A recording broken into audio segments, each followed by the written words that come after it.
일을 좀 시작해 보겠습니다. 저는 의정부 성모병원의 정요셉이라고 합니다. 오늘 이렇게 좋은 기회로 만나 뵙게 돼서 반갑습니다. 오늘 제가 맡은 내용은 그 의료 데이터 중에서 병리 영상에 대해서 말씀을 드리려고 합니다. 의료 이 인공지능 개발들을 많이 지금 진행들을 하고 계실 거로 생각이 되고, 오늘 참여하신 분들 제가 이 대략적으로 파악을 해보니까 그 의료 쪽인 분이 한 반 정도 되시고, 또 의료계가 아닌 분들도 많이 계시는 것 같아서, 그리고 또 의료계 쪽에서도 사실 병리 쪽 그 내용에 대해서 병리가 좀 이제 어려운 부분이다 보니 좀 아무래도 이 부분에 대해서 조금 관심들이 많으신 것 같고요. 그 다음에 최근에 영상 중에서 뭐 다른 방사선과나 다른 임상 이런 영상들도 이용해서 많이 연구들을 하시지만, 또 병리도 점점 이 연구들이 증가하고 있는 추세입니다. 그래서 그 전반적인 내용에 대해서 좀 설명을 드리려고 합니다. 마이크가 괜찮을까요? 혹시 소리 괜찮으신가요? 네. 네. 진행을 하겠습니다. 여기 그 QR코드를 카메라로 비추시면, 스마트폰 카메라나 화면 캡처 하셔가지고 하시면은 제 그 링크, 이 강의록을 다운 받으실 수 있게 제가 준비를 해놨습니다. 그래서 강의록을 다운 받으셔서 보시면서 하셔도 괜찮을 것 같습니다. 그래서 오늘 제가 말씀드릴 내용은, 첫 번째는 병리학이 무엇인지, 그리고 병리학의 영역이 어느 정도 어떤 것들이 포함되는지, 그리고 병리 진단 과정이 어떻게 이루어지는지, 그리고 병리 패솔로직 이미지 데이터의 특징이 무엇이 있는지, 그리고 그 이 디지털 병리라고 하는 그런 이제 최근에 많이 도입이 되고 개발이 되고 있는 디지털 병리에 대해서 설명을 드리고, 그다음 이제 암에 대해서 이 병리에서 주로 지금 관심을 가지고 다루고 있는 이 암에 대한 설명을 좀 간단히 드리고요. 그리고 이 분야에서 이제 AI가 병리와 이 세포 병리 쪽에서 어떻게 지금 현재 사용되고 있는지 설명을 드리고요. 그 다음 이 준비 패솔로지 이미지 데이터를 이 인공지능을 활용할 때 어떻게 준비를 해야 하는지에 대한 말씀을 드리고, 그리고 이제 이 AI를 개발하는 데 있어서 어떤 어려움들이 있는지 그거에 대해서 설명을 드리고, 또 지금 현재 이 국제적으로 개발되고 있는, 우리나라와 이 세계적으로 개발되고 있는 그 패솔로지 이미지 데이터베이스 플랫폼 프로젝트에 대해서 설명을 드리겠습니다. 제 그 이 오늘 관련된 내용이 좀 되게 방대하고 내용이 많아서 다 설명을 드리기는 어렵고요. 하지만 이제 오늘 내용이 그래도 어쨌든 최근 내용 중에 가장 업데이트된 내용들을 총망라해서 제가 준비를 하긴 했습니다. 그래서 좀 각 세 부분에 대해서 자세한 내용 보시고 싶으시면 이제 유튜브에 제가 했던 강의들을 올려놨으니까요. 그거를 참고하시면 좋겠고, 그 리서치 게이트에서도 검색해 보시면, 제 이름으로 검색하시면 제가 했던 연구들에 대해서 자료를 추가적으로 얻으실 수 있습니다. 그리고 다른 강의 QR코드를 모아봤는데요. 강의 더 자세하게 알고 싶으신 부분에 대해서 참고를 하시면 좋을 것 같습니다. 2019년 중국 신천에서 그 미카이 22회 미카이가 있어서 참석을 했었습니다. 저는 이때 정말 깜짝 놀랐는데 정말 많은 사람들이 참여를 했고요. 이 AI 쪽에 얼마나 이 열기가 뜨거운지를 진짜 확인할 수 있는 그런 자리였습니다. 그래서 되게 많은 그 연구자들도 만나고, 그리고 이 병리 연구에 대해서 어떻게 진행되고 있는지 저도 가서 많이 배우는 그런 시간이 되었는데, 전체 500개 그 포스터 중에서 병리 쪽은 한 24개 정도 병리가 연관되어 있는, 그래서 한 5% 정도로 아직까지는 이 의료 영상 쪽에서의 이 병리에 대한 관심이 이제 막 시작하고 있는 단계라는 느낌을 받았습니다. 그럼 병리는 어떤 것일까? 병리학은 의학의 역사와 아주 깊이 맞닿아 있다고 보실 수가 있습니다. 그래서 기본적으로는 진단하고 관련이 있겠고요. 진단인데 주로는 현미경에 있는 슬라이드를 가지고 형태학적인 진단을 하고요. 그 다음 그거와 이제 점점 더 확대돼서 우리가 이제 이 프로틴, 단백질 영역, 그리고 이제 울트라 스트럭처, 그리고 더 미세한 그런 초미세 이 구조에 대해서 먼저 저희가 이쪽이 개발이 많이 되었고, 그 다음 최근에는 DNA까지 활용한 그런 진단이 이루어지고 있습니다. 그리고 이와 맞물려서 또 연구를 활발하게 하고 있습니다. 그래서 기초 연구와 트랜슬레이셔널 이 임상 연구를 연결하는 그런 연구들을 주로 하고 있고요.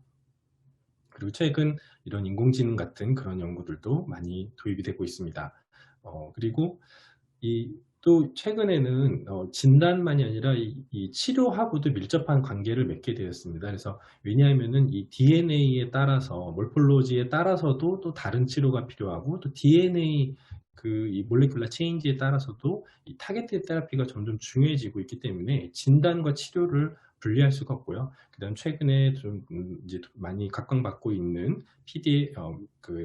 이 컴패니언 다이그노시스라는 개념이 있고요. 이뮤노테라피, PD-L1 같은 이뮤노테라피 같은 이런 것들이 나오게 되면서 진단과 치료를 분리해서 생각할 수 없고, 이게 하나로 유기적으로 그래서 이 부분을 모두 포함하고 있다고 볼 수 있겠습니다. 그러면 이 병리의 영역이 어떤 것이 해당이 될 것인가?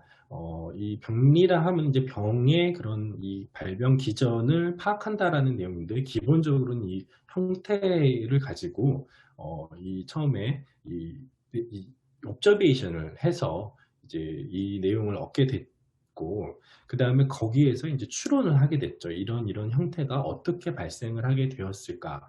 뭐 어떤 염증세포가 들어왔다라든지, 아니면 어떤 암세포가 발생했다라든지, 그러면 그 주변의 다른 것들을 같이 관찰을 하면서 이게 어떤 식으로 발생을 하였을 것이다 라는 그런 추론을 바탕으로 이 병의 기전을 파악하는 것이고요. 그 다음 그래서 가장 중요한 것이 HE 스테인이라고, 헤마톡실린 앤드 이오진 스테인이라고 저희가 HE 스테인이라고 주로 얘기를 합니다. 여기 맨 왼쪽에 있는 것이 이제 HE 스테인이고요.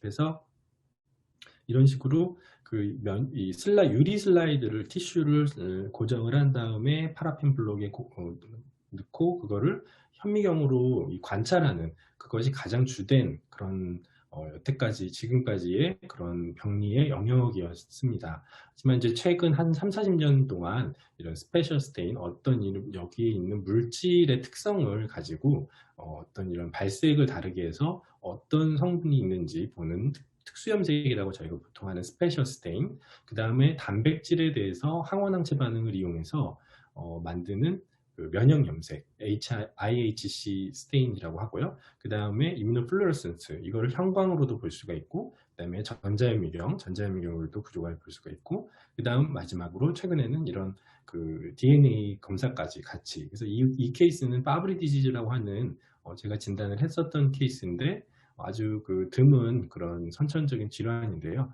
이렇게 H 이상에서 거의 변화가 없어 보이는데, 이 전자현미경에서 이렇게 특징적인 구조가 있고요. 그리고 분자병리 검사를 했을 때 돌연변이가 있어서 이 가족이 한 3명 정도가 다 이 파브리 디지즈로 진단이 되는 그런 케이스였습니다. 그래서 진단 과정을 보시면 먼저 이렇게 뭐 영상학적으로 진단을 하고, 거기에 저희가 바이옵시 같은 걸 하겠죠. 생검이라고 하고요. 그래서 이렇게 주사 바늘 같은 굵은 주사 바늘을 넣어서 한 1mm 두께 정도 되고 한 길이는 1cm 정도 되는 그런 조직을 얻어서 이걸 가지고 진단을 합니다. 그래서 이 형태학적인 특성을 보고 이게 어떤 것이겠다라고 파악을 하고요. 그래서 이 경우는 이제 폐에 생긴 것인데 폐암이고, 이 전체 폐암의 가능성이 있는 그런 케이스였고요. 그리고 그거에 대해서 이제 이게 정말로 폐암이 맞는지, 원발성 폐암이 맞는지 이 특징을 파악하기 위해서 우리가 이렇게 면역조직 황염색 IHC라고 하는 다양한 이런 면역조직화 염색을 시행을 해보고 그 다음에 진단이 확실하게 되면 수술을 진행을 합니다. 그래서 수술을 한 검체 가지고 다시 또 저희가 병리 검사를 하는데 이때는 이 암이 어느 정도까지 퍼져 있는지, 예를 들어서 이 바깥에 흉막을 뚫었는지 안 뚫었는지 그거에 따라서 병기가 달라지고 주변 림프절로 전이가 됐는지 안 됐는지 그걸 또 진단을 하고요. 그 다음 최근에는 이런 알크 염색이라든지 EGFR 뮤테이션이라든지 하는 알크 같은 경우는 이렇게 PC 검사까지 진행을 합니다. 그래서 이걸 가지고 알크 뮤테이션이 이 사람에 있다, 또는 이제 EGFR 뮤테이션이 있다. 그러면 그거에 맞는 이제 표적 치료 항암제를 쓸 수가 있는 거죠. 이런 단계로 진행된다고 볼 수 있겠습니다. 그래서 이제 이런 이학 검사를 하고 영상 검사를 하고 조직을 채취해서 슬라이드를 만들고, 슬라이드를 이제 만드는 과정이 있고, 그거를 현미경으로 진단을 하고 다시 그 결과를 가지고 그거에 맞게 진단을 하는 과정이고요. 현미경 검사의 경우에 H스테인을 먼저 만들고 특수염색이라든지 또는 면역염색을 시행하고 전자현미경 검사도 하고요. 그걸 가지고 이 질환이 정확하게 무엇인지, 병기가 어떻게 되는지 그거를 가지고 진단을 내리고 그거에 맞춰서 수술이라든지 치료가 진행이 되는 과정이 되겠습니다. 그래서 그러면 이 병리 검사의 영역에는 어떤 것이 있느냐, 앞서 말씀드렸던 조직 검사도 있지만 저희가 또 세포 검사라는 것이 있습니다. 그래서 세포를 채취해서 아까 폐암 같은 경우는 주로 이렇게 조직 검사를 하고, 또 저희가 내시경, 위내시경, 대장 내시경 같은 걸 많이 하시잖아요. 하게 되면 거기서 이런 용종 같은 게 있을 때 이걸 이렇게 제거해서 이걸 가지고 진단을 하기도 하지만, 갑상선암이다 그런 경우에는 이 암 세포를 얇은 바늘을 그 갑상선에다가 주사를 그 암 부위에다가 해서 거기서 이런 세포 덩어리를 좀 긁어냅니다. 좀 이렇게 뽑아냅니다. 뽑은 거 가지고 유리 슬라이드에 얇게 도마를 해서 그걸 가지고 이게 갑상선 암인지 아닌지, 그래서 이런 세포병리 영역이 있고요. 그 다음 일반적인 조직병리는 이런 생검 조직이 있겠고요. 그러니까 이 암이 무엇인지 아닌지 알기 위해서 아주 일부분을 채취해서 진단을 진행하는 거죠.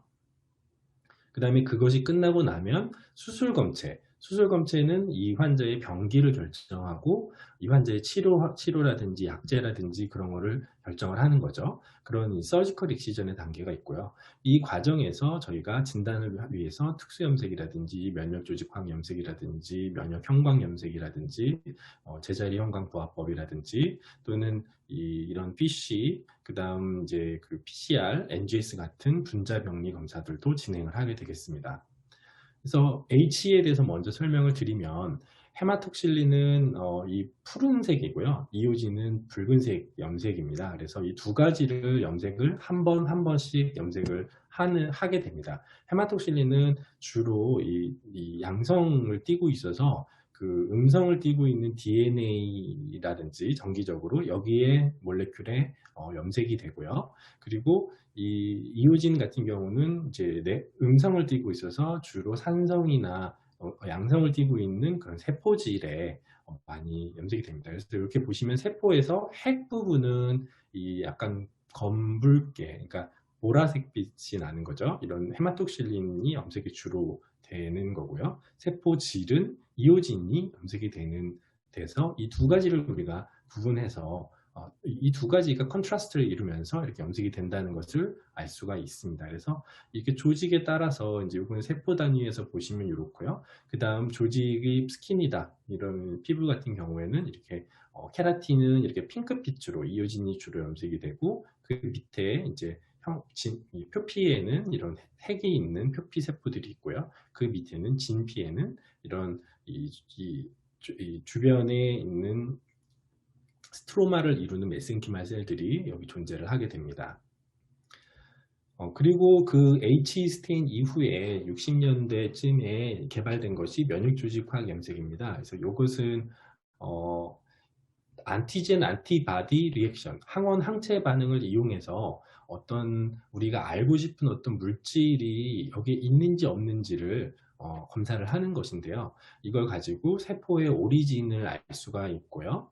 세포가 어디에서 기원한 세포인지, 그러니까 그 다음에 어떤 종양이 있을 때 그거를 이제 아형을 구분할 수도 있고, 그 다음 환자의 예후를 예측한다든지 어, 치료를 한다든지 그런 것들을 할 수가 있습니다. 그래서 어떤 프로틴이 있으면, 우리가 알고 싶은 프로틴이 있으면 이 프로틴이 아니라 이 프로틴에 이제 특이적인 그런 프라이머리 항체를 붙이고 거기에 이런 호스레디시, 포스퍼레티브 이런 것들을 붙여가지고 이 발색을 시키는 겁니다. 그래서 이런 식으로 요거 같은 경우는 핵에 염색이 된 거고, 요건 세포질에 염색이 됐고요. 세포질에 있는 어떤 여기 보시면 핵은 염색이 안 됐고요. 그다음에 그래서 기본적으로 요거는 이렇게 푸른색이 헤마톡실린을 먼저 염색을 10개 합니다. 그래서 그렇지 않으면 이제 전체적인 구조를 파악하기 어렵기 때문에 헤마톡실린을 10개 염색을 하고 거기에 이런 갈색의 이제 이것이 이제 이 면역 염색이 이런 갈색으로 보통 발색이 되는데 이런 식으로 되는 거죠. 그래서 아까 말씀드린 대로 여기에 이런 과정을 지금 설명을 드리는 겁니다. 그래서 지금 이 부분은 상당히 그 자동화가 많이 진행이 되어 있는 상태입니다. 그리고 지금 이제 이미지 분석이라든지 이런 것도 어느 정도 개발이 많이 되어 있고, 그 다음 이거를 그러면 어떻게 해석을 진짜 진단을 어떻게 하느냐, 이 부분이 지금 우리가 초점을 맞추고 있는 부분이 되겠습니다. 그래서 이거 같은 경우는 이제 자동으로 이렇게 티슈를 섹션을 해주는, 이렇게 우리가 파라핀 블럭을 만들면 파라핀 블럭 만드는 과정까지는 일부 이제 수작업이 필요하긴 하지만, 만들고 나서 이걸 섹셔닝을 하는 거는 자동으로 이렇게 칼을 잘라주는 그런 기계가 개발이 되어서 상업화되어 있고요. 그 다음 그거를 염색해주는 장비, 이것도 이제 롤슈 장비인데, 요거는 새로 나온 그 이제 장비입니다. 그래서 여기에 이렇게 바코드 스캐닝을 하고 여기에다가 이렇게 염색을 헤마톡실린 한 번, 이오진 한 번 이렇게 해서 염색을 이제 하는 거죠. 해가지고 여기에다가 마운팅까지 여기에 커버 슬라우드를 씌우는 그런 작업까지 자동화되는 이런 장비들이 다 개발이 되어 있는 상태입니다. 그리고 이후에 이제 최근에는 이거를 스캐닝하는 장비들이 나와서 디지털 이미지로 만드는 것까지가 가능합니다. 그리고 지금 현재 개발되어 있는 것들은 이거는 이제 그러니까 이 머신러닝 기반이라고 볼 수가 있는데요. 어떤 패턴을 레코니션 해가지고 그걸 가지고 그 비슷한 패턴을 가지는 것들을 이렇게 분류하거나 또는 이미지 분석을 하거나 하는 이런 모듈들이, 이런 스캐너 업체들이 기본적으로 제공하고 있습니다. 근데 하지만 이제 인공지능을 개발해서 뭐 튜머와 넌 튜머를 명확히 구분하는 것은 아니고요. 어떤 영역을 지정해 주거나 했을 때, 아니면은 사람이 어느 정도 패턴을 인식시켜 주면 그거에 맞는 그런 영역을 이제 해주는 약간 보조적인 도구들이죠. 그 로쉬에서도 이런 장비들을 내놓고 있고, 이건 이제 이미지 분석인데 이 몰포메트리까지 진행을 하는 것인데요. 해서 이미 상업화가 되어 있어서 그 FDA 승인이 다 나와 있고, 이 계측병리라는 그런 항목으로 우리가 수가도 받을 수가 있습니다. 이것도 제가 전에 있던 기관에서 사용했던 그 몰포메트릭 어널리시스 이스라엘 장비인데요. 이렇게 분석을 해주는 장비입니다. 그리고 PC 같은 경우에도 요거 스캐닝과 그다음에 카운팅 같은 것을 도와주는 세미 오토메이션 장비들도 개발이 되어 있습니다. 그래서 병리의 그 이미 데이터의 그런 특징을 말씀을 드리면, 이미지 베이스라는 점이고요. 그리고 그 H-스텐이 가장 기본이 된다는 점, 그리고 그러니까 이 스캐닝을 하고 나면은 이게 이제 사실은 되게 크게 우리가 400배, 1000배까지 스캐닝을 하는데요. 그렇게 되면은 이미지 사이즈가 보통 다른 데이터보다는 아주 크게 되고요. 그 다음 약간 세미 스트럭처드 데이터, 이 병리 그 패스 리포트 같은 것들이 세미 스트럭처드 데이터라는 것이고요. 그리고 멀티레이어 되어 있다는 것입니다. 그래서 보시면 이렇게 우리가 GPS를 생각하시면 좀 이해가 편하실 텐데요. 내비게이션 GPS를 보시면 저배율이 있고, 또 확대를 해보면 거기에 또 좀 더 자세한 내용들이 나오고, 또 확대를 해보면 또 좀 더 자세한 내용이 나오죠. 이런 다층적인 구조로 되어 있고요. 되어 있는 형태로 이렇게 그 파일이 구성이 되어 있습니다. 그리고 이제 이 데이터의 이런 크기를 비교를 해보자면, 방사선과에서 다루던 데이터들은 이렇게 좀 단위가 작았던 반면, 병리에서는 기본적으로 이 스캐닝 한 장 정도가, 유리 슬라이드 스캐닝 한 장 정도가 이제 500메가에서 1기가, 많게는 2기가 정도까지, 2기가에서 이 세포병리 슬라이드 같은 경우는 5기가 정도, 5기가 10기가까지도 나갑니다. 한 케이스가, 한 장의 슬라이드가. 그러니까 한 사람에서도 우리가 한 장만 나오는 게 아니거든요. 한 사람에서도 검사를 여러 개를 하고 또는 큰 검체를 하게 되면 그거를 슬라이드 만들 수 있는 3 곱하기 2cm 정도로 얇게, 작게 잘라서 그거의 단면을 보는 것인데, 근데 그렇게 되면은 많은 캔, 예를 들어서 전립선암이다 그러면 슬라이드가 한 30장에서 40장 정도 나옵니다. 근데 그러면은 이 데이터의 크기가 어마어마하죠.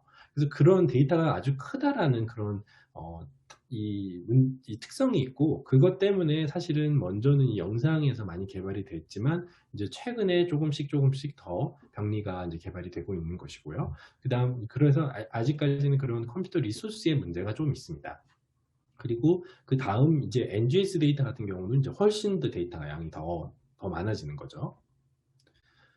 그리고 이제 문제점이 스캐너에 따라서 이게 이제 이 영상 같은 경우는 이제 흑백 이미지이고, 그 다음에 거기서 컨트라스트라든지 뭔가 이런 거를 조금 조정을 해서 표준화를 쉽게 할 수 있는 반면, 이거는 이 컬러 이미지이기 때문에 약간의 그런 색상에 미묘한 차이가 생깁니다. 그래서 똑같은 조직을 아페리오 스캐너와 하마마츠 스캐너를 했을 때 이런 식으로 약간 색상 차이가 난다는 거죠.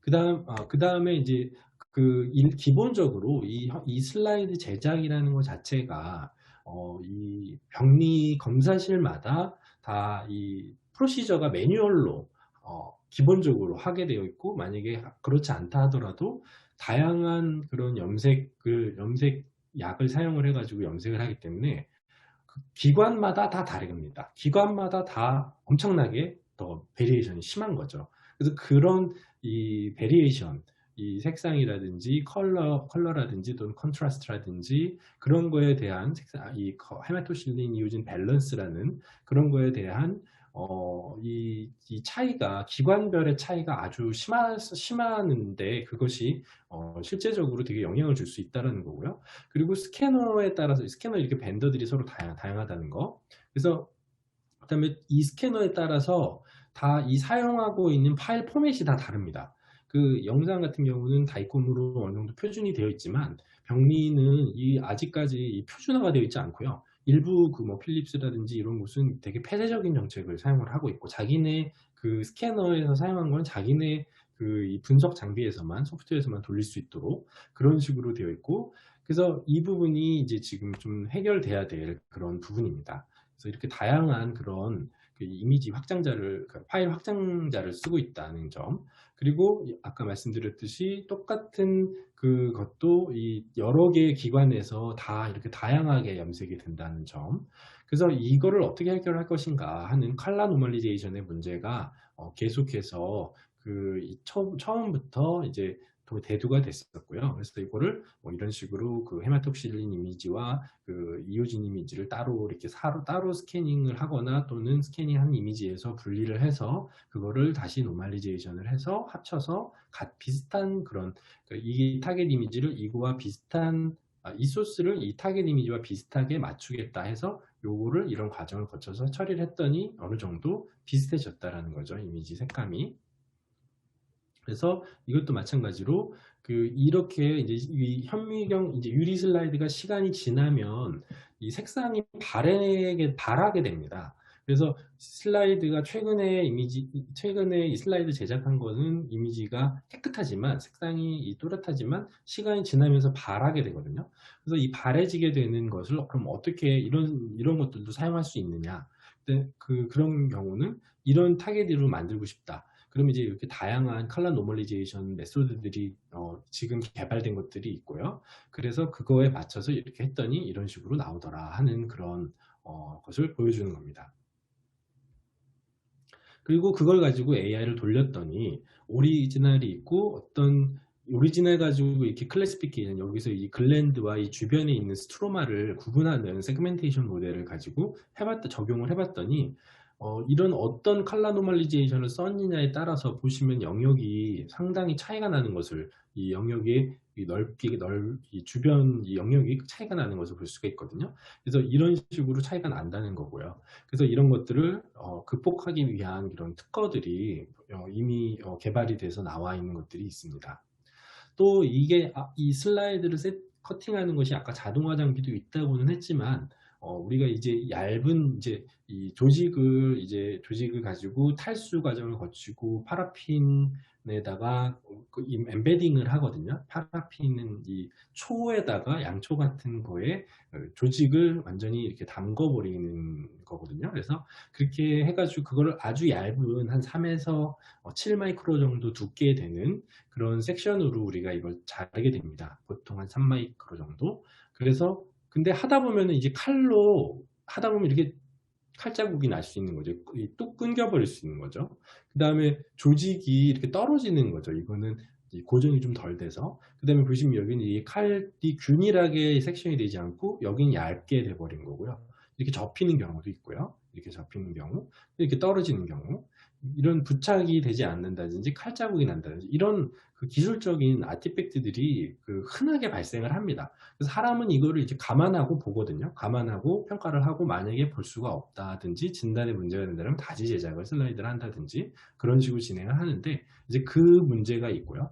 또 하나는 예를 들어서 이제 이 조직이 있었는데 이거를 이제 이거 같은 경우는 이제 염색이 잘 된 거고 잘 되고 스캐닝이 잘 된 것인데 조직이 고정이 조금 덜 돼서 슬라이드에 잘 부착이 안 되고 약간 떨어진 거죠. 근데 이제 떨어지다 보니까 여기에 이런 빈 공간이 있다 보니 카메라 스캐너가 스캐닝을 할 때 이 화이트 밸런스를 맞춥니다. 그래서 오토 화이트 밸런스하고 노출을 맞추는데 노출이 이 흰 영역이 많다 보니까 상대적으로 여기에 노출이 이제 적게 되는 거죠. 그러다 보니까 이 핵들이 여기 보시면 이렇게 약간 이런 정도로 약간 이 핵의 그런 패턴 속 안에 있는 그 크로마틴 패턴을 볼 수 있어야 하는데 거의 새까맣게 염색이 돼버렸죠. 그러니까 새까맣게 스캐닝이 돼버렸죠. 그러니까 여기에 이 빈 공간 때문에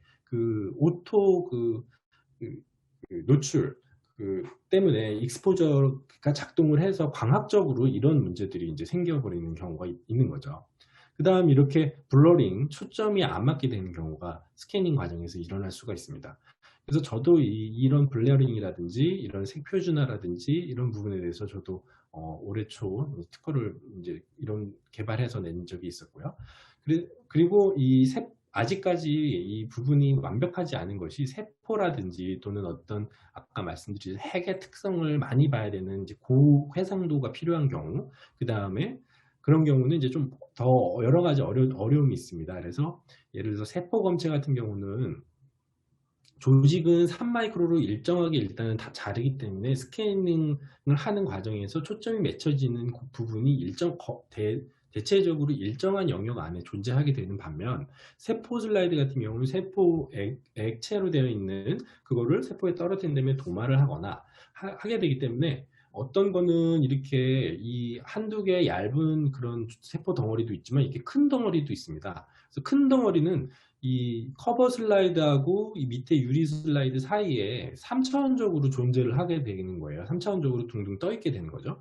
그러다 보면 여기서 보시면 여기는 초점이 맞았는데 이런 경우는 초점이 이제 안 맞는, 그러니까 이 바깥에는 초점이 안 맞아 있고 여기도 보면은 바깥에는 초점이 뚜렷하게 맞았지만 안에는 초점이 안 맞는, 그래서 그걸 어떻게 하냐면 G-스태킹이라는 그런 개념을 도입을 합니다. 그래서 이 XY축이 있고 여기가 G-액시스라고 하면은 이 마이크로를 다르게 하면서 뎁스를 다르게 하면서 초점을 다르게 맞춰서 촬영을 여러 장을 하는 거죠.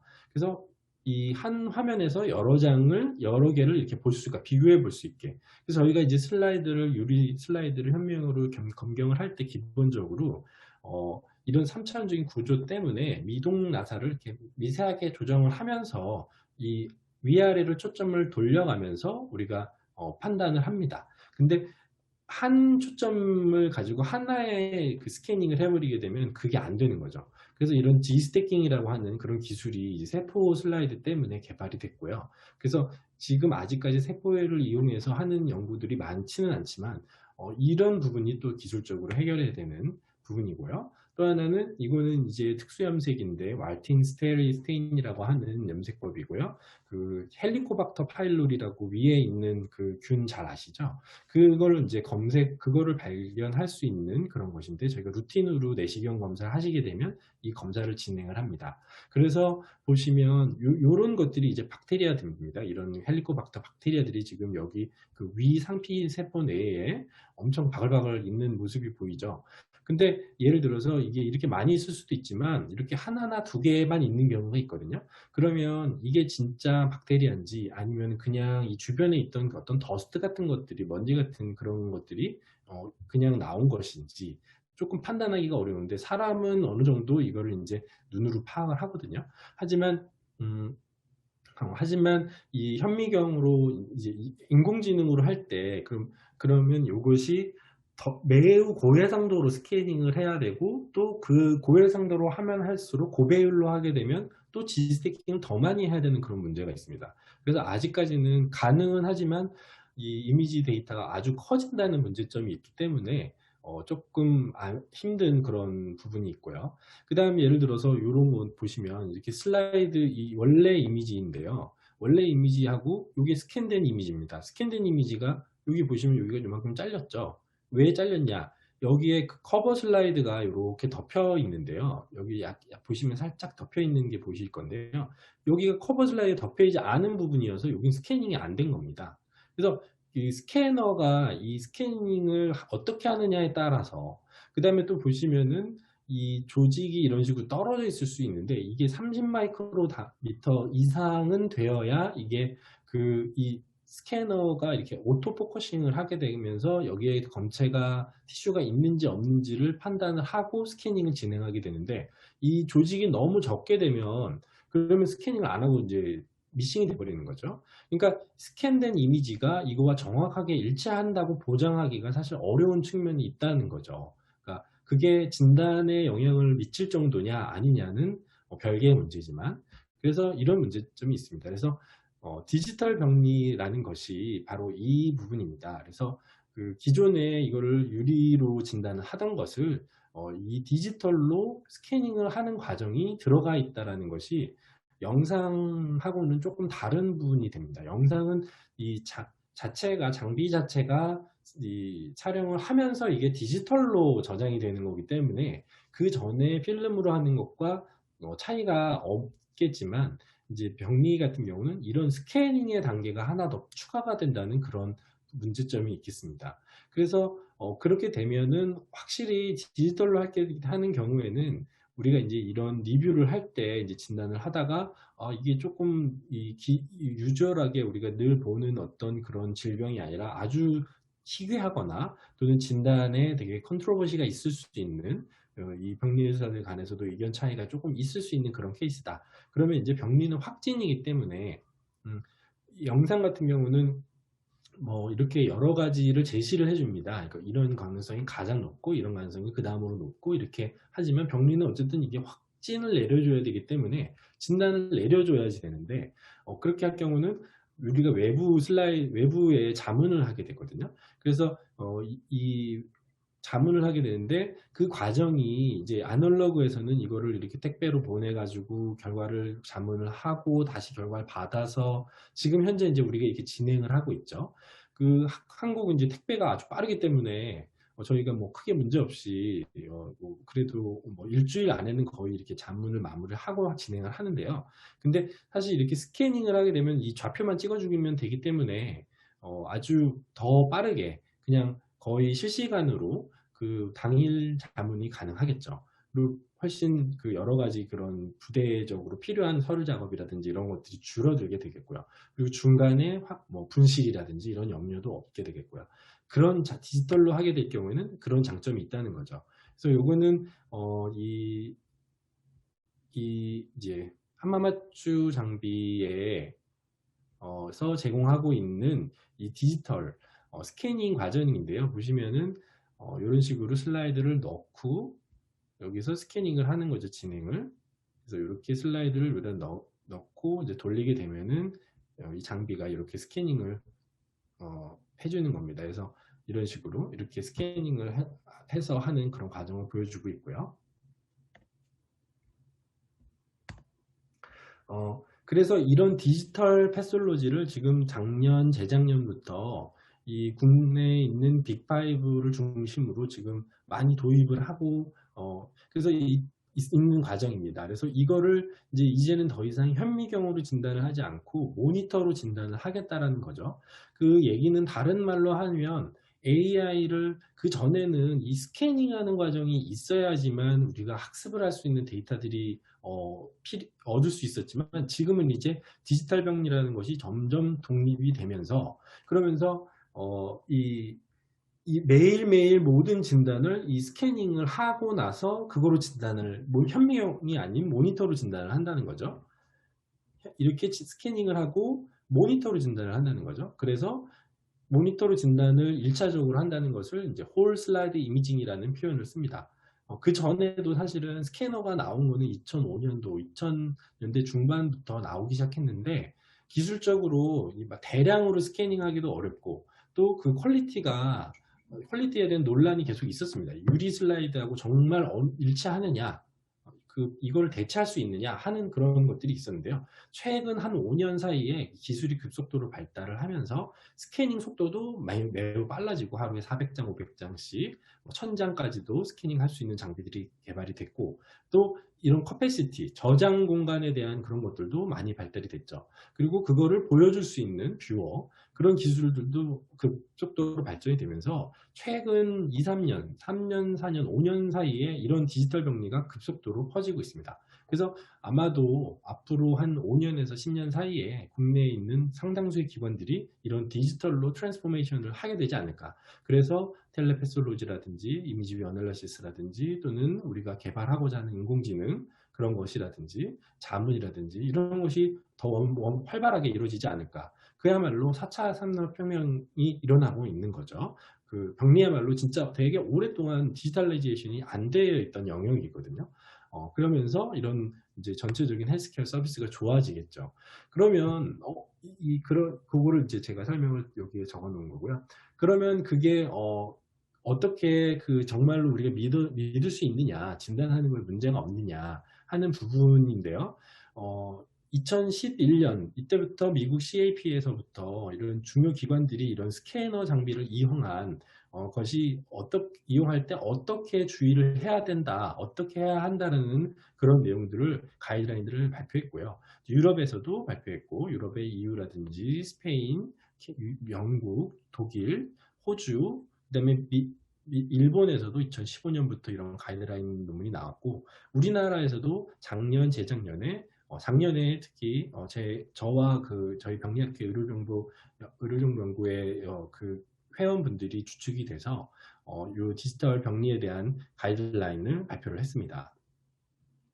그래서 디지털 병리라 하면은 이런 스캐너가 가장 중심이 되겠고 이거를 스토리지 할 수 있는 스토리지 그리고 이거를 이제 클라우드라든지 이런 거로 올려서 볼 수 있는 텔레패솔로지라든지 자문을 가능하게 할 수 있는 서버 그리고 이 병원에 있는 다른 의료 정보와 어떻게 이거를 통합을 할 수 있냐 LIS 시스템과 통합을 하는 그런 프로그램이라든지 이제 그런 것들이 이제 있겠습니다.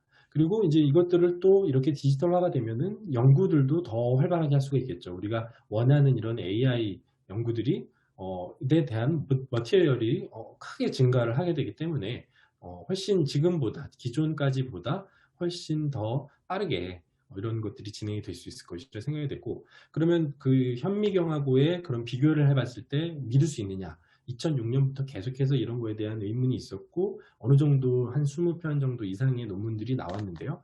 그래도 상당히 일치를 한다. 5% 내외의 그런 불일치가 있는데 그 불일치가 대부분은 크게 무시할 만한 진단에 큰 영향을 미치지 않는 정도 선에서의 그리고 그 다음에 기존의 병리 의사들 사이의 의견 차이가 어느 정도 있을 수 있기 때문에 그 정도를 상회하지 않는 수준이다라는 그런 연구들이 발표가 되어서 이제는 믿을 수 있고 믿고 쓸 수 있다라는 그런 어느 정도의 백그라운드가 형성이 되었다고 볼 수가 있겠습니다. 그래서 요건 이제 자주 쓰이는 터미널로지를 정리해 놓은 거고요. 그래서 여기 중요한 거는 이제 홀 슬라이드 이미징, WS라는 텀을 저희가 많이 씁니다. 그러니까 일부분을 스캔한 것이 아니고 일부분을 촬영한 이미지가 아니라 전체를 다 이미지화 했다는 거죠. 슬라이드 전체를. 그리고 그걸 가지고 1차적인, 그러니까 이 현미경과 이제 병행해서 쓰는 것이 아니라 현미경을 진단을 안 하고 그냥 그 모니터로만 진단을 하겠다라는 것이 홀 슬라이드 이미징이라는 점. 그리고 그거에 대한 이제 유효성 검증. 이제 각 기관에서 그러면은 현미경으로 진짜 하는 거랑 차이가 없느냐라는 거를 이 디지털 병리 시스템을 도입하고 나서 검증을 한 번씩 해야 됩니다. 그래서 그런 문제가 있습니다. 그래서 스캐너에는 이런 FDA 승인이나 또는 우리나라 식약처 승인이 받았는지 그런 것이 중요하겠고요. 그리고 이제 대체적으로 40배, 400배라고 볼 수가 있는데 그 확대를 지원을 하는 것이 기본적으로 좋겠고, 그리고 이제 데이터베이스 시스템에 대해서 한 5년 정도, 최소 5년에서 10년 정도를 얘기를 하고 있습니다. 그래서 이제 그 최근 거는 핫스토리지로 보관할 수 있도록 하고 있고, 그리고 이 이미지 데이터베이스 시스템, 그러니까 이거는 이제 백업 형태, 미러링 타입의 스토리지를 권장을 하고 있고요. 그래서 이런 것들의 가이드라인을 저희가 냈고요. 그 다음에 디스플레이 같은 경우는 계속해서 퀄리티 체크가 필요하다. 뭐 그렇게 했고, 이 각 기관에 이 도입을 할 때, 디지털 병리를 도입을 할 때는 도입하기 전에 이런 12가지 이런 원칙에 따라서 그 한 100장 정도, 60장에서 100장 정도 되는 실제 케이스를 가지고 현미경으로 진단을 한 다음에 2주 뒤에 같은 사람이 디지털로 진단을 했을 때 동일하다, 진단이 동일하다라고 하는 그런 문서를 만들어 놓도록 권유를 하고 있습니다. 이 품질 관리가 되겠죠. 퀄리티 어슈런스가 되겠는데 그런 질 관리를 하도록 되어 있습니다. 그래서 그런 식으로 지금 현재 디지털 병리가 도입이 되고 있다라고 말씀드릴 수가 있겠습니다. 지금부터는 이 암에 대해서 좀 간단하게 좀 말씀을 드리려고 합니다.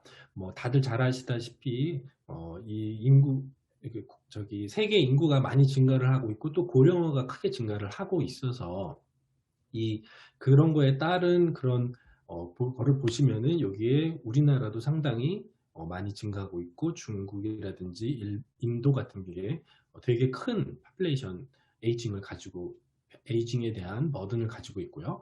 그거에 따라서 마찬가지로 고령화가 되면서 암도 또 따라서 증가를 하고 있죠.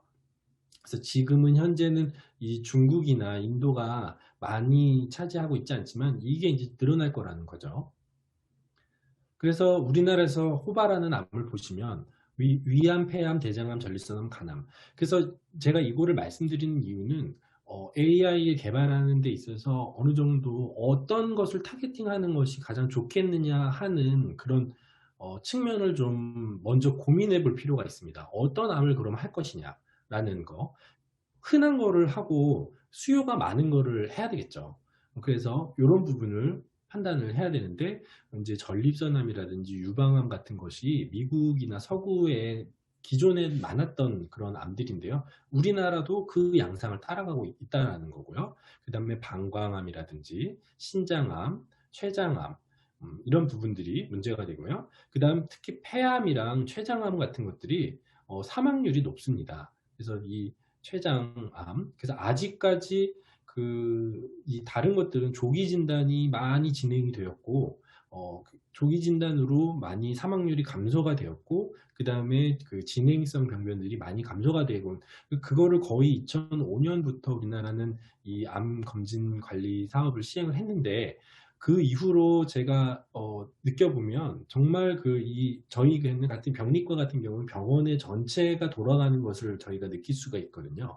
그래서 왜냐하면은 어떤 환자들이 어떤 검사를 했고 그 다음에 그 환자들이 나중에 또 어떤 수술을 했고 이렇게 해서 그 다음에 그 환자들이 만약에 다른 병원에 간다든지 하면 슬라이드를 대출해서 가거든요. 그러면 이런 전체적인 흐름을 좀 알 수가 있는데 조기 생검이 급격하게 늘어났고요. 암 검진 사업 때문에. 그 다음 진행성 병변이 상대적으로 많이 줄어들었고요. 이런 조기 진단이 가능한 그런 암종에 대해서는. 그게 불가능한 경우에는 아직까지도 생존율이 낮아지고 그 다음에 발병률도 계속 높은 거죠. 그러니까 상대적으로 췌장암, 폐암, 폐암 같은 경우는 왜 증가를 하느냐? 호흡기 질환이 계속해서 증가를 하고 있거든요. 그래서 폐암이 좀 앞으로는 많이 증가를 할 거고요. 그 다음에 남자에서는 전립선, 여자에서는 유방암. 전립선이나 유방암은 사망률이 그렇게 아주 높은 편은 아닙니다. 사망률이 높은 편은 아니지만 어쨌든 여기 갑상선이나 전립선, 유방 이거는 사망률이 높지는 않습니다. 하지만 증가가 많이 되고 있다는 거고요. 그래서 검사 건수가 계속해서 늘어날 거라는 그런 측면이 있는 거고, 그 다음에 위라든지 대장암은 이미 검사를 많이 하고 있고요. 조기 검진을 많이 하고 있는 그런 가장 많이 하고 있는 거겠죠. 그리고 그 다음 간암은 상대적으로 저기 HBV 감염이 많이 상대적으로 줄어들고 백신이라든지 이런 부분들이 있다 보니까 상대적으로 많이 줄어들고 있습니다. 그래서 서구형으로 점점 가고 있는 거고, 하지만 인도라든지 뭐 남미 같은 데는 간암이 되게 많거든요. 그래서 아직까지도 뭐 국제적으로 본다면 이것도 되게 의미가 있는 그런 암이 됐겠고요. 폐암 같은 경우는 사망률이 높은 거죠. 간암도 높고. 그래서 이런 폐암도 발생자가 아주 계속해서 증가를 하고 있고 그런 특징이 있겠고, 그 다음 담낭암, 췌장암 이거는 이제 발견이 늦고 발견이 돼도 치료가 아직까지는 많이 옵션이 없습니다. 신장암도 고령화 때문에 증가하는 거고 방광암도 그렇고요. 그래서 이런 것들이 증가를 하고 있고 사망률은 이렇다라는 것을 이해를 하고 접근을 하면 좋을 것 같습니다. 그리고 암세포에 대해서 간단히 말씀을 드리면 암세포는 미분화라는 점, 그리고 죽지 않고 계속 산다. 그렇기 때문에 이 주변 조직을 자꾸 파괴하고 전이를 한다라는 거죠. 정상적으로 사람이 이렇게 자라게 되면은 이제 자라서 나중에는 어떤 자기의 역할을 해야 되잖아요. 마찬가지로 세포도 이런 줄기세포가 있으면 그 세포들이 점점 분화를 하면서 성장을 해가지고 어떤 이런 기능을 가지는 세포로 최종적으로 분화를 하고 그게 어느 정도 역할을 하다가 그 다음에 죽게 됩니다. 그런 이런 라이프 사이클이 세포들도 다 있는데요. 예, 라이프 사이클이 다 있는데 그거를 이제 암세포는 이제 지키질 않는다는 거죠. 그래서 보시면은 여기서 되게 이제 좋은 좀 아이디어로 이해하기 쉬운 점이 뭐냐면 암세포 어린아이는 이렇게 머리가 상대적으로 전체 비율 중에 크잖아요. 핵을 머리라고 생각을 하시면 그 다음에 이게 이게 분화가 되면서 점점 성장을 하면서 어떤 역할을 하게 되면은 어떤 특징적인 이 역할을 하기 위한 어떤 단백질이라든지 뭐 이런 거를 가지게 되겠죠. 세포들도 마찬가지로. 그러니까 핵이 거의 전체를 차지하고 있다가 점점 분할을 하게 되고 성장을 하게 되면 이렇게 핵은 작아지고 세포질이 많아지고 이 세포질에는 어떤 역할을 하는 단백질이나 어떤 뭐 엔자임이라든지 또는 그런 뭐 이 사이토톡식 몰레큘이라든지 뭐 이런 것들이 이 세포질에 있게 되는 거죠. 그래서 어떤 역할을 하게 되는 겁니다. 그렇기 때문에 정상세포는 핵이 작고 전체적으로 세포질이 큽니다. 그리고 세포질이 어떤 역할을 하는 물질들이 있는데 암세포는 핵의 크기가 커요. 그리고 이 머리만 큰 거죠. 머리만. 그리고 여기에 그 DNA가 이상적으로 분화가 되면서 증식이 되면서 정상 핵보다 훨씬 더 진하게 되고 사이즈도 커지고 전체 세포질에서 핵이 차지하는 비율, 그걸 우리가 뉴클리어 사이토플라즘 레이쇼라고 하는데 NC 레이쇼라고 합니다. 그 NC 레이쇼가 아주 높아지게 되는 거죠. 그리고 사람은 이렇게 성장을 하고 어느 정도 역할을 하다가 사망을 하잖아요. 마찬가지로 세포도 여기에 보시면 피부를 보시면 예를 들어서 이 밑에는 여기에 줄기세포가 있습니다. 그래서 이 줄기세포들이 증식을 하고 이것들이 점점점 분할을 해서 어떤 역할을 할 수 있는 이 피부를 보호하고 밖의 물질을 일정 부분만 선택적으로 흡수를 하고 그리고 상처라든지 이런 게 나지 않을 수 있도록 타이트 정션이 있고 이런 어떤 역할을 하는 그다음에 나중에는 각질로 변하게 돼서 이제 떨어지게 되는 거죠. 이런 역할을 하게 되는데 암세포는 이제 이거를 이제 지키지를 않는 거죠. 여기서 줄기세포에서 정상적으로 성장을 해서 이렇게 돼야 되는데 그러질 않고 이 상태에서 계속해서 가는 겁니다. 돌연변이가 중간에 일어나면서 이게 이제 나쁜 걸로 변하게 되는 거죠. 그래서 이 주변 조직을 파괴하는 이 베이스먼트 멤브레인을 유지를 해야 되는데 여기를 파괴하는 그런 게 일어나게 되는 것이 암이라는 개념인 겁니다. 그래서 문제는 이게 이제 파괴를 한다는 거예요. 정상 조직을.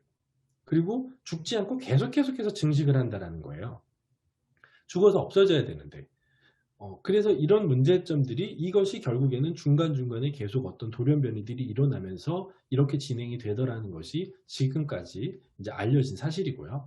그리고 그것이 걸리는데 예를 들어서 한 개가 이제 확률적으로 이제 생각을 해보면 우리 몸에는 사실 거의 10조 개 정도 되는 세포들이 있는데 그 세포들이 우리가 살아가는 기간 동안에 수십 번, 수만 번 계속해서 줄기세포는 분열을 해서 새로 세포를 만들고 그 만든 세포들이 점점점 자라서 또 죽고 그리고 탈락하고 이런 그 라이프 사이클들을 거쳐가면서 이제 하게 되는데 그 과정에서 예를 들어서 DNA가 이 증식을 DNA가 두 개를 복제를 하는 거죠. 똑같이 복제를 하는데 하다가 실수를 할 수 있지 않습니까?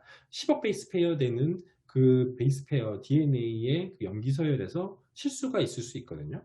그 실수를 우리 몸에서 교정을 하는 그런 프로세스가 있습니다. DNA를 리페어하는 과정이 있습니다. 그래서 다시 원래대로 그걸 유지를 하는데 그럼에도 불구하고 살다 보면 발생을 하게 되는 거죠. 그런 뮤테이션이. 그래서 그런 뮤테이션이 생긴 그런 세포가 생후 수개월에서 수년 사이에 발생을 하게 됩니다. 그러니까 우리는 이미 태어나자마자 발암 물질에 노출이 되고 있는 거고요. 그러면서 또 암세포가 우리 몸 어딘가에는 이미 발생을 한 상태인 거죠. 그러면서 그것이 이제 이 한계가 우리가 이제 이 현대의 으로 어느 정도 가능한 크기가 되려면 한 0.5에서 1cm 정도 크기라고 하는데 최근에는 0.5, 0.2cm까지도 영상으로 발전이 됐습니다. 근데 그러려면은 한계가 한 10억 개 정도까지는 되어야 10억 개 정도 되어야 이렇게 발견이 되는 거고요. 1조 개가 되면은 거의 1kg 정도가 되기 때문에 이걸로 사망을 하게 됩니다. 그래서 이런 10억 개 정도 되는 시간이 보니까 한 3, 40년 걸린다는 거죠. 그렇기 때문에 우리가 40대, 50대에 암이 발생을 하게 된다는 거고요. 이게 어떤 사람들은 예를 들어 태어나면서부터 이런 암 발생 소인을 가지고 태어났다라든지 또는 이 과정 중에 발암 물질에 노출이 많이 돼서 계속 이런 돌연변이가 더 진행을 많이 할 수 있는 그런 거에 노출이 됐다라든지 그게 어떤 음식이 될 수도 있고 어떤 공기적인 것이 될 수도 있고요. 뭐 담배 같은 것이 될 수도 있고 그렇게 되면 더 빨라질 수도 있고 더 심하게 될 수도 있고 그렇겠죠. 그래서 어쨌든 그런 이유 때문에 암이 주로 40대에서 60대 요 사이에 많이 발생을 하는 겁니다. 그래서 요때 그 조기 발견을 하면 된다라는 거고요. 그러면 관리를 할 수 있다라는 거고요. 문제는 지금 이제 여기까지였는데 지금은 현재는 70세, 80세, 90세가 되면서 계속해서 암이 생겨납니다. 여기에서 조기 발견을 하더라도 두 번째 암이 70대 또나 생기고 또 그 다음 암이 80대에 생기고 그래서 여러 개의 암을 가진 사람들이 자꾸 증가를 하게 된다는 거죠. 결국 이제 이 고령화가 문제인 거죠. 고령화. 그래서 이렇게 조기 진단을 하는데 이거는 이제 자궁경부암에서 파파니콜라우 스테인을 한 겁니다. 그래서 이렇게 여기 안에 소를 넣어가지고 여기에 이 부분에서 암이 잘 생깁니다. 자궁경부암이라고 하는데요.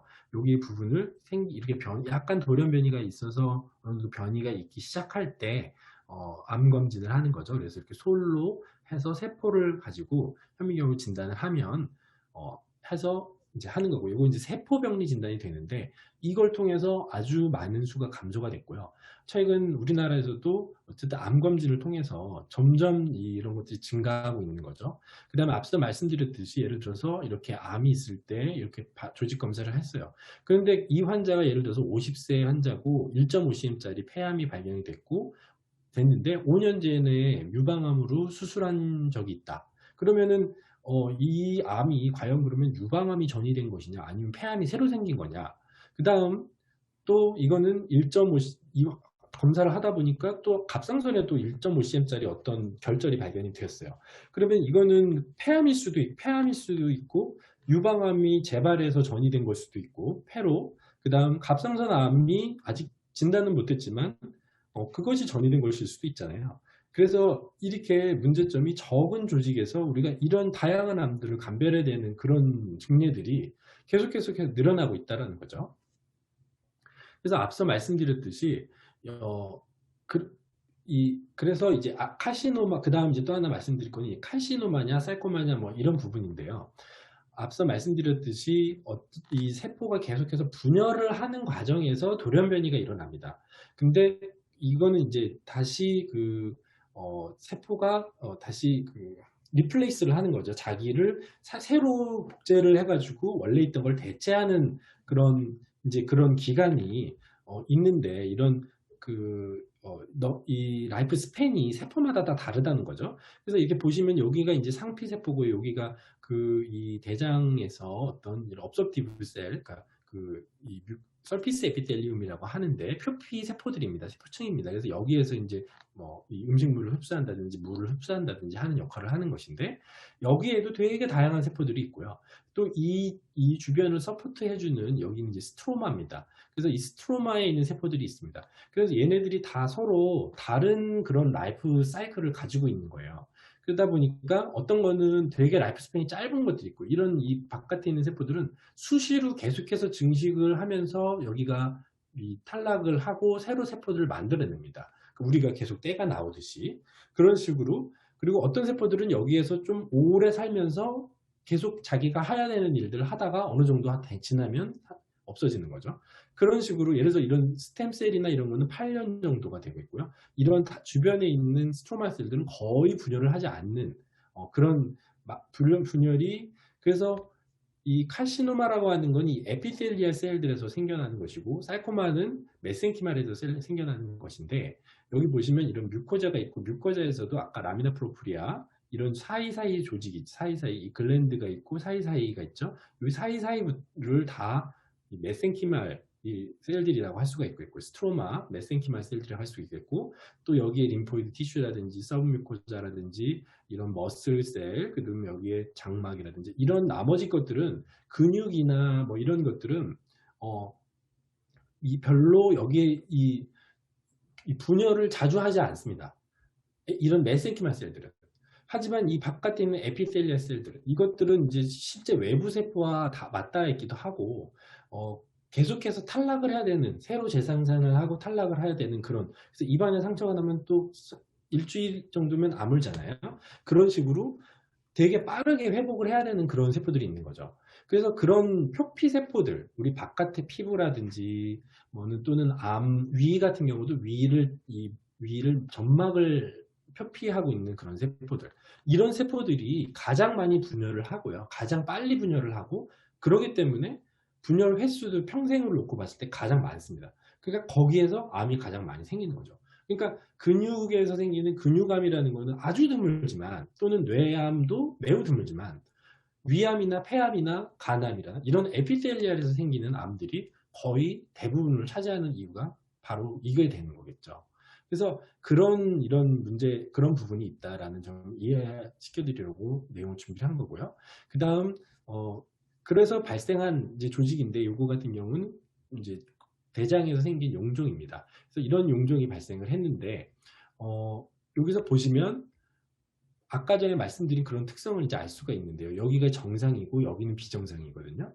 그래서 여기서 보시면 얘는 아주 예쁘게 생겼죠. 이게 거의 꽃 모양처럼 이 글랜드가 동글동글하고 일정한 간격을 가지고 유지를 하면서 있는 반면, 그리고 사이즈의 크기가 약간 다르긴 하지만 그래도 어느 정도 일정하지만, 이쪽에 보시면 여기에 보면 이 안에 루멘도 크기가 들쑥날쑥하고요. 여기 루멘이 이렇게 딱 일정한데 동그랗게 예쁜 반면, 그 다음에 핵도 매우 커져 있고 진하게 되어 있고 핵이 매우 많이 중첩이 되어 있죠. 중첩이 되어 있고, 그러니까 이런 것이 이제 암으로 돌연변이가 생기면서 암으로 진행하는 특성인데, 아직까지 이거 같은 경우는 그래도 글랜드의 형태는 유지하고 있죠. 그래서 이거는 선종 튜뷸라 아데노마의 모양이고요. 이게 조금 더 심해지면 하이그레이드 튜뷸라 아데노마, 고등급의 이런 이 튜뷸러 아데노마로 선종으로 변화가 되겠고, 이게 더 거의 이런 부분이 이제 약간 암까지 가고 있는 거고요. 그게 모양이 이런 빌로스하게 길쭉한 형태를 띌 수도 있는 거고요. 그 다음 이런 얘는 하이퍼플라스틱 폴립인데 이거는 정상 양성 이제 종양입니다. 그래서 이거는 이제 과오종이라고 우리말로 표현하는데 정상과 약간 이제 연관이 있는 거고, 이건 이제 서레이티드 아데노마라고 거기에서 약간의 돌연변이가 일어난 그런 상태입니다. 그리고 마지막으로 이거는 암종인 대장암인데요. 거의 형체를 알아보기가 어렵죠. 그리고 여기 괴사가 이렇게 심하게 너무 많이 빨리빨리 증식을 하면서 또 빨리빨리 죽기도 하거든요. 그래서 세포가 죽은 괴사가 이렇게 많이 있고, 그 다음 주변을 다 침범을 하고 있고, 이런 글랜드의 전체적인 그 모양을 유지를 하지 못하고 동그란 모양이 아니라 완전히 난장판이 된 거죠. 그 다음에 핵을 보게 되면 NC 레이쇼가 매우 높고 핵도 크고 세포질이 거의 없으면서 핵이 진하게 DNA 컨텐트가 많고 앱노말 DNA가 많기 때문에 이 핵이 아주 더 진하게 보이게 되는 거죠. 이런 식의 그런 형태학적인 차이점이 있고요. 그 다음 중요한 부분이 아까 말씀드렸듯이 이 주변에 스트로마가 있고 이 글랜드가 있는데요. 그래서 이 글랜드에서 암이 발생한 것이고 이 스트로마는 주변을 서포팅하고 있는 것인데, 그러니까 이 암은 여기 부분이 해당이 되는 거겠죠. 여기 부분. 이 스트로마는 사실은 암이 발생한 게 아니고요. 이런 식으로 형체를 거의 알아볼 수, 아까 전에 거는 거의 글랜드의 모양이라도 가지고 있지만 이거는 글랜드인지 아닌지도 사실은 선 구조인지 아닌지도 사실 어려울 정도까지 아주 매우 나쁘게 변화가 된 거죠. 그런 형태학적인 이제 그런 병리에서 보시면 그런 특징이 있는 거고요. 그 다음 그래서 이 내용을 앞서서 말씀을 드린 걸 정리를 해보면 고령화가 증가되어 있고 암 발생이 증가되어 있고 조기 진단이 매우 많이 증가를 하고 있고요. 검사 건수가 계속해서 증가하고 있습니다. 그렇기 때문에 의료 인력이 부족하고 업무량이 과다하고, 우리나라뿐이 아니라 뭐 병리과는 사실 또 특히 아직까지 수가가 좀 현실화되어 있지 않은 부분 때문에 지원자도 없고, 저희 그 가톨릭 같은 경우는 8개 기관의 그 기관에서 담당하고 있는, 커버하고 있는 그 병상 수만 해도 거의 우리나라에서 거의 1위 차지를 하는데요. 8개 병원 병리과의 전공의 지원자가 지금 단 한 명도 없는 상태입니다. 이런 식으로 우리나라에서도 이 병리과 자체가 뭔가 뭐 피부과나 뭐 안과나 뭐 이런 것처럼 이런 추가적인 수입이나 이런 게 없고, 그렇기 때문에 아직 되게 인기가 없는 거죠. 그러니까 의료 인력이 되게 부족한 상태고요. 그 다음에 아까 말씀드린 대로 점점 사람들은 조금 더 비침습적인 그런 검사들을 원합니다. 예전에는 수술을 크게 했다면 지금은 점점 수술도 작게 하고, 검사도 조직을 크게 띄었다 하면 지금은 아주 적은 조직만을 활용을 해서 여러 가지 검사를 하고 싶어 하고, 또 그것도 조직 검사가 아니면 세포 검사를 할 수 있으면 세포를 또 하는 거죠. 왜냐하면 세포는 값이 싸고 안전하고 쉽게 빨리빨리 할 수 있는 그런 장점이 있기 때문에, 그러면서 또 고령화가 되면서 점점 더 자발성 암 환자가 한 번만 생기는 것이 아니라 암이 이것도 생기고 그 이후에 또 시간이 지나면 또 생기고 5년 있다 또 생기고 이런 것들이 늘어나다 보니 감별 진단이 필요한 높은 난이도의 증례들이 증가를 하고 있다는 점이 되겠고요. 그런 부분이 AI가 필요한 그런 되게 중요한 이유가 되게 된다고 볼 수 있겠습니다. 그래서 AI에서 그럼 어떻게 적용을 해왔느냐? 이건 2016년에 그 미카이에서 했던 챌린지인데, 투팍 챌린지라고, 그때 루닛이 1위를 했고 저도 이 데이터 어노테이션 하는 부분에 일부 참여를 했었습니다. 마이토시스 디텍션인데요. 그 유방암에서는 이 세포 분열, 세포가 이제 암세포다 보니까 여기서 분열이 되게 많거든요. 그래서 정상적으로 이런 마이토시스, 분열이 일어나는 게 보이는 게 아닌데 이게 많이 보이는 거죠. 그래서 그럼 또 보이는 게 얼마나 많이 보이느냐, 일정 영역에서 그걸 가지고 이 환자의 예후라든지 또는 그런 거를 판단하는 데 도움을 받을 수가 되게 중요한 지표로 사용이 되고 있습니다. 그래서 하지만 이 모양이 이 세포 분열이라고 하는 거는 어떤 이제 단계를 거쳐가면서 하는 거라서, 세포 분열도 일단 한 가지로 나타나는 게 아니라 분열이 이렇게 단계가 있거든요. 이 단계에 따라 모양이 조금씩 다릅니다. 그래서 그러면 어떤 것까지를 이 세포 분열의 모양으로 볼 것이냐 하는 부분에 있어서 사람마다도 약간의 의견 차이가 있고요. 병리 의사들마다도. 그러니까 뭐한 90%는 일치를 하지만 5에서 10%는 일치하지 않을 수도 있는 거죠. 그러니까 이것이 그냥 약간 다른 물질이냐 또는 그냥 이 피그멘테이션이냐 또는 피크노시스냐 세포가 이렇게 쪼그라들어서 이렇게 된 거냐 하는 데서 되게 여러 가지 의견 차이가 있는데 그거를 얼마나 균일하게 측정을 하고 그게 실제 예후 예측에 얼마나 효과적으로 쓸 수 있느냐를 AI로 평가를 해본 거죠. 그래서 좋은 성적을 거뒀었고요. 그 이후에 뭐 이런 이제 림프절 전이에서 어떻게 찾아낼 수 있는지, 그 다음에 튜머 디텍션. 그래서 이거는 이제 구글렛인데요. 림프절에서 예를 들어서 보시면 여기 위에서 보시면 여기는 정상이고요. 여기랑 여기가 서로 약간은 다르지만 구분이 되십니까? 여기서 보시면 여기는 정상이고 여기 진짜 튜머였고요. 여기서 보시면 여기도 지금 튜머 암세포들이 들어가 있는 건데요. AI가 정확하게 진단 구별을 할 수 있다라는 거죠. 98% 정도의 액큐러시를 가지고. 그리고 이제 대장에서는 아까 말씀드렸듯이 이런 먼저는 선행이 돼야 되는 것이 이런 글랜드와 스트로마를 구분해야 하는 역할을 해야 된다라는 건데요. 여기서 그래서 글랜드 세그멘테이션 요게 2015년도에 있었던 미카이 챌린지에서 했던 것인데 이런 식으로 구분을 해야 된다라는 거 구분을 하고 그럼 구분한 거에서 암을 따로 얘가 모양이라든지 이런 내용들이 어떻게 다른지를 보고 암을 또 진단을 해야 된다라는 거죠. 그래서 글라스 챌린지가 있었고 그때 당시에 뭐 이제 이런 여러 연구들이 발표가 됐었고요. 그 다음 또 전립선암에서는 지금 현재 전립선 암이 자꾸 증가를 하고 있기 때문에 검사를 어떻게 진행하고 있냐면 이렇게 12개 코어를 이렇게 그 직장으로 넣어서 여기에서 주사 바늘을 넣어서 12개 조직 검사를 얻어냅니다. 이런 식으로. 그래서 여기에서 이걸 가지고 진단을 하는데 전립선암은 되게 독특한 것이 이 글랜드의 형태가 일반적이지가 않습니다. 그래서 되게 다양한 형태로 나타날 수가 있어요. 그래서 이런 동글동글한 모양부터 동글동글한 모양도 암은 암인데 이런 것부터 아주 괴상망측한 것까지 나타나기 때문에 이것들을 점수화해 가지고 이 환자의 예후라든지 치료 방향을 결정하는 데 사용을 합니다. 이걸 글리슨 스코어라고 하는데 이게 이제 너무 주관적이다 보니까 이렇게 표를 그림으로 만들어서 픽토그램을 만들어서 이걸 가지고 여기에서 이걸 보고 대조를 하면서 점수를 매기도록 되어 있고 점수를 2개를 가장 많은 거, 그 다음 많은 거 이런 식으로 아니 가장 높은 거, 그 다음 높은 거 이런 식으로도 하기도 하고 해서 2개를 더해서 이게 뭐 3 더하기 4, 뭐 4 더하기 5 이런 식으로 하고요. 그게 7점이 넘어가면 약간 예후가 안 좋고 수술을 해야 된다라고 이제 하고 있습니다. 근데 1하고 2는 너무 비나인처럼 생겼기 때문에 구분이 어렵고 그다음에 이거에 되게 디스크레판시가 있을 수 있어서 우리가 1하고 2는 점수를 거의 주지 않습니다. 거의 내지 않습니다. 그래서 3, 4, 5 중에서 거의 하게 되는데 근데 그러면 그거를 사람마다 이제 다를 수가 있는 거죠. 사람마다.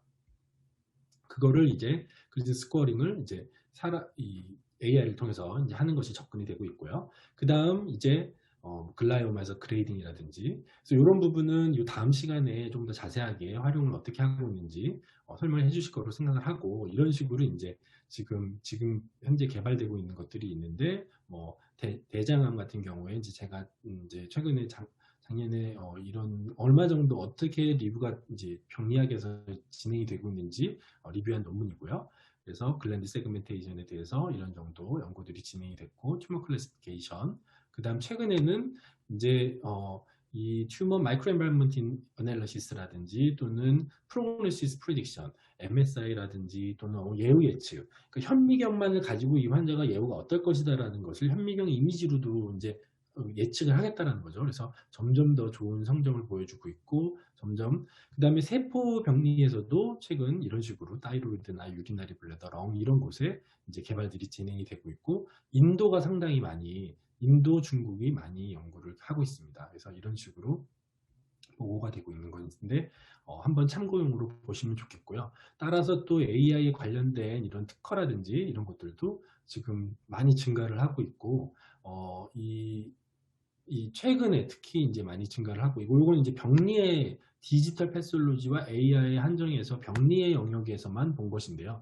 상당히 증가를 하고 있는 것을 볼 수가 있고, 중국이 많이 개발을 하고 있고, 미국이 많이 개발을 하고 있는 걸 알 수 있고, 페이지 AI, 이 구글에서 나온 회사죠. 여기에서 많이 그 특허들을 보유하고 있고, 중국에서도 상당히 보유하고 있는 것으로 파악을 했습니다.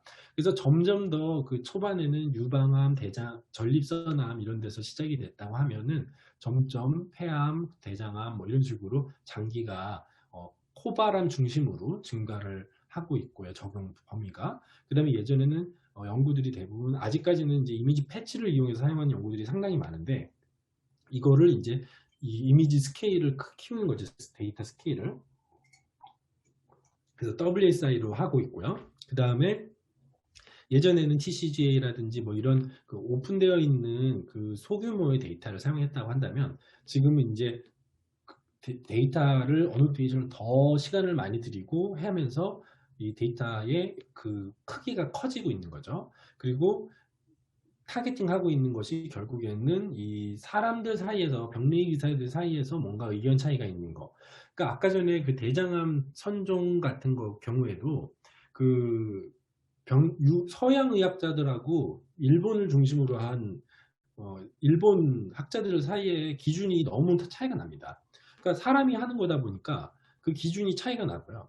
그래서 그거를 어떻게 표준화를 할 거냐 하는 문제가 병리 내에서도 상당히 있었던 문제인데, 그 문제를 어떻게 이 AI를 활용해서 해결할 수 있겠느냐 하는 부분이고요. 그 다음에 이제 병리학 의사들을 도와주는 거 역할이 처음에는 이제 목표였다면, 최근에는 그거를 뛰어넘는, 그래서 클래시피케이션 뿐이 아니라 이런 프리딕션까지도 진행을 하고 있다라는 거고요. 그리고 이제 최근에는 NGS 데이터라든지 또는 약독학 데이터라든지 또는 예후 데이터, 그다음에 EHR 데이터, 그러니까 병원 환자 정보 데이터를 합쳐서 하는 연구로 점점 더 확대되고 있습니다. 그러면 이런 병리 데이터들을 어떻게 구축을 해야 되느냐? 지금 올해 그 니아 사업을 하면서 이런 인공지능 학습용 데이터 셋을 어떻게 구축하라고 하는 그 안내서가 아주 잘 작성이 돼서 올해 초에 발표가 됐습니다. 그래서 이 두 내용을 되게 중점적으로 살펴보실 필요가 있는데요. 이제 여기는 의료 데이터 또는 병리 데이터에 한정되어 있지는 않고, 전반적인 그 데이터, 인공지능 학습 데이터에 대한 내용이 나와 있기 때문에, 이런 식의 이제 과정을 거쳐서 이런 내용들을 이제 중점적으로 파악을 해서 해야 된다라는 그런 내용들이 나와 있고요. 또 이런 데이터 명세서를 반드시 작성을 해서 이 데이터에 대한 거를 이해할 수 있도록, 그 다음에 이 분포를 대표성과 독립성 이런 것들을 해치지 않을 수 있도록, 그게 되게 중요한 것 같습니다. 그러니까 다양한 데이터를 골고루 포함을 해야 되고, 그 다음에 여러 기관 거, 그 다음에 지역적으로나 또는 어떤 뭐 그 기관별로나 뭐 이런 것들을 총괄해서 할 수 있는 그런 이 밸런스가 필요하다는 거죠. 데이터의 밸런스가 필요하다는 점을 강조를 하고 있고요.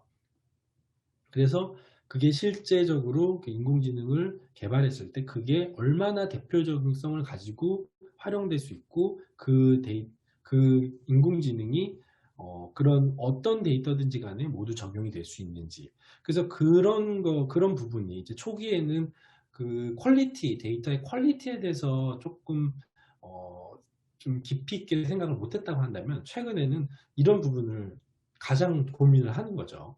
그래서 그리고 이 구축 과정에서 품질 관리가 매우 중요한데, 데이터 획득을 한 다음 한 원시 데이터에서 이거를 정제를 하고 원천 데이터 다시 라벨링을 해서 라벨링 데이터, 그걸 가지고 이제 학습을 하는 거죠. 근데 학습을 하는 거를 이걸 이제 계속 피드백을 줘가면서 다시 또 수정을 하고 다시 또 수정을 하는 그래서 최소한 10%점 데이터가 모였을 때 그거 가지고 AI 개발까지 진행을 해본 다음에, 그러니까 이 데이터 정제, 라벨링, AI 개발까지 해본 다음에 문제가 있으면 다시 수정해서 이 데이터 획득을 하는 과정을 수정을 해야 된다라는 것이고요. 그 다음 이 학습, 최종적으로 얻어진 데이터를 가지고 그것을 다시 다른 사람 2차, 3차적으로 또 교차 검증을 해서 이 품질이 정말 정확한지를 파악을 해야 된다는 거죠. 최근에 이 영국에서 진행되는 패스레이크 이 컨소시움에서도 또 비슷한 거를 이제 논문으로 내놨습니다. 그래서 어떻게 모아야 되느냐, 여기도 비슷한 얘기를 하고 있습니다. 결국에는. 그래서 어떤 목표가 명확해야 된다. 어떤 AI를 개발할 거냐. 그래야지 이 어노테이션을 어떤 수준에서 어떻게 할 거냐가 결정이 된다는 거죠. 그 다음에 그거에 대한 어노테이션 데이터 딕셔너리를 만들어라. 그래서 이 어노테이션을 어떤 식으로 할 건지, 이 사람들 간에 그러면 서로 이 어노테이션 하면서 생길 수 있는 베리에이션을 최소화할 수 있도록 이거를 상세하게 그림이라든지 내용을 설명을 해가지고 딕셔너리를 만들고 그거를 배포해가지고 어노테이션 하고요. 한 다음에 나중에 다시 또 검수를 하는 거죠.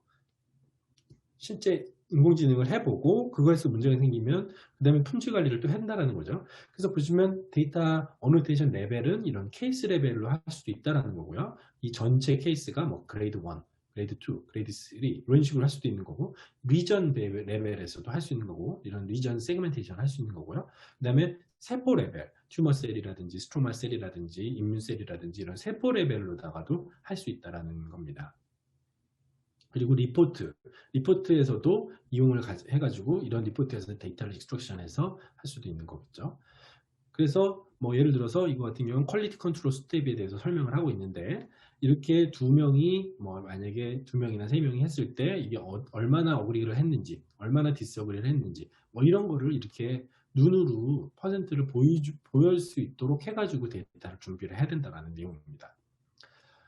이제 그 말씀드릴 내용은 이제 실제적으로 이걸 개발을 할 때 어떤 문제점들이 있는지에 대해서 많이들 고민하고 계실 텐데, 개인정보 문제, 그리고 데이터 접근성, 그리고 임상시험, 그리고 식약처, 심평원 허가 승인, 그다음에 비즈니스 모델 확보. 이게 이제 되게 중요한 이제 이 신의료 기술을 사업화하는 데 있어서의 문제점이 되겠고요. 허들이 되겠고요. 이 비즈니스 모델링이 사실은 어떻게 보면 가장 최종적으로는 아무리 좋은 기술이, 그러니까 지금까지 나와 있던 것들 보면은 기술적으로는 뭐든지 다 가능한 거로 얘기가 되고 있습니다. 그렇지만 그러면 이거 그럼 실제로 쓸 수 있느냐? 그러면 이 비즈니스 모델링이 돼야 되겠죠. 그래서 우리나라의 그런 이 의료시장 진출 프로세스를 보시면 의료기술 식약처에서 하는 인허가가 있고요. 인허가가 먼저 통과가 되고, 이 인허가를 하기 위해서는 이 GMP를 통과를 해야 됩니다. GMP가 준비가 되어 있어요. 이 기업에서는. 그 다음에 그걸 가지고 이제 이게 신의료냐 아니냐 하는 신의료 기술 평가와 급여 평가, 건강보험 심사 평가를 같이 진행을 최근에는 하는데, 하면은 이게 신의료냐 아니냐, 그 다음에 급여 대상이냐 아니냐를 평가를 하게 됩니다. 이 과정 자체가 되게 오래 걸려요. 프로세스가 오래 걸리고 되게 이게 가장 큰 우리나라에서는 허들이 되겠죠. 그래서 2017년도에 이거의 AI 의료기기에 대한 임상 평가 가이드라인이 식약처에서 발표가 됐었고요. AI에 대한 전반적인 내용이 나왔고, 18년도엔 영상 분야에서 나왔고, 그리고 작년에는 이제 건강보험 심사평가원에서 의료 부분에 대해서도 이제 나왔는데요. 이제 레벨 1, 2, 3, 4를 나누게 되어 있고, 그러면 그게 이제 어떻게 되느냐. 레벨 2, 3, 4는 급여 대상, 고려 대상에 해당이 되는 겁니다. 그러니까 우리나라는 기준이 건강보험 기준입니다. 건강보험이 가장 중요해요. 보험이 되면 이게 상업화를 할 수가 있지만, 보험이 안 되면 식약처 통과는 해서 의료기기는 허가는 받지만 돈을 창출할 수 있는 방법이 없는 거죠. 그렇기 때문에 그 급여가 되느냐 안 되느냐가 가장 중요한 부분이거든요. 지금은 이제 비급여는 없습니다. 비급여는. 급여가 되느냐. 그러니까 레벨 1은 사실은 돈을 못 받는 거예요. 레벨 2, 3, 4만 받을 수 있는 건데, 2는 임상적으로 유의한 진단 능이 돼야 되고, 치료 효과가 있어야 되고, 비용 효과성까지 입증을 해야 되는 겁니다. 그래서 이 영상에서는 그것 때문에 이 개발됐던 이런 업체들이 식약처 인허가는 2등급, 3등급 이렇게 통과는 했지만, 신의료 기술에서는 기존 기술로 판단을 받았고, 그리고 이때 당시에 익스터널 밸리데이션이라든지 이런 연구의 자료 조건이 충족되지 못하기 때문에 레벨 2로 받게 됐습니다. 그러다 보니까 레벨 2인데 급여를 못 받았어요. 그래서 급여가 안 됩니다. 그러니까 이게 이제 그래서 이제 그다음 또 하나는 요건 이제 닥터 앤서 사업에서 나왔던 이제 그 컨설팅 리포트 자료인데요. 보시면은 이때 여기에 한 20개, 28개, 30개 정도 되는 그 AI 그 개발을 했는데 이거에 대해서 이게 그런 비용 전가가 가능하냐, 전가가 불가능하냐, 시장 매력도, 시장 잠재 수요자는 어떠냐 하는 이런 마켓 어트랙티브니스하고 포텐셜 커스텀 매트릭스를 이제 해서 평가를 해야 돼서 여기에 해당되는 것만 이제 여기에 해당되는 게 좀 더 좋은 거죠.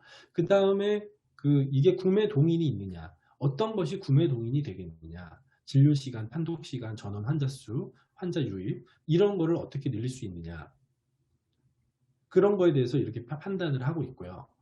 제가 시간이 많지 않아서 일단 간략하게 설명할 테니까 이 내용은 한번 추가적으로 어,